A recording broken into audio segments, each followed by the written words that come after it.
Hey, it's Pete here, and I'm back for a Bidding Tips Daily Dose. Now, today's bidding tip is trust your vulnerable opponents. Now, what I mean by this is most people get into a dilemma of, well, obviously there's something weird going on in the auction, and I'm just going to trust my partner.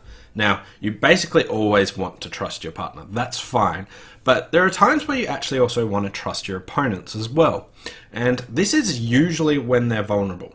The opponents aren't going to go out of their way to mess around and things like that when they're vulnerable, because if things go haywire, it'll all go downhill from there. So if your opponents have a good understanding of vulnerability and know if they can mess around or if they can't, and you got this situation going, this is really, really confusing. I don't actually know what's going on, who's sort of lying and things like that. Have a good look at the vulnerability. Firstly, if you're favourable, it's very likely that partner's stretching a bit and things like that. Whereas if the opponents are not vulnerable, I don't really trust them too often. You can believe them in certain spots, but when your opponents are vulnerable, they are generally trying their best to communicate what they've got between each other's hands, and they're not trying to go overboard. So they're usually pretty conservative.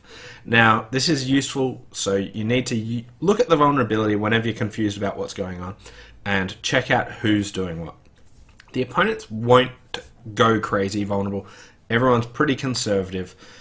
Whereas if your partner's favorable and the opponents are vulnerable, I'm very open to trusting my vulnerable opponents. Now, partner's still trying to do something constructive usually, and I still have trust for partner, but if I'm trying to work out who's stretching or who's pushing a little bit, it's very often my partner in those situations when you think there's 50 points in the deck. Now, other things that could be going on are very distributional sorts of hands, and that's sort of another possibility, but you can usually tell from the auction if that's what's going on. But the key thing here is don't just completely ignore what your opponents are doing. They're trying to give good information to each other.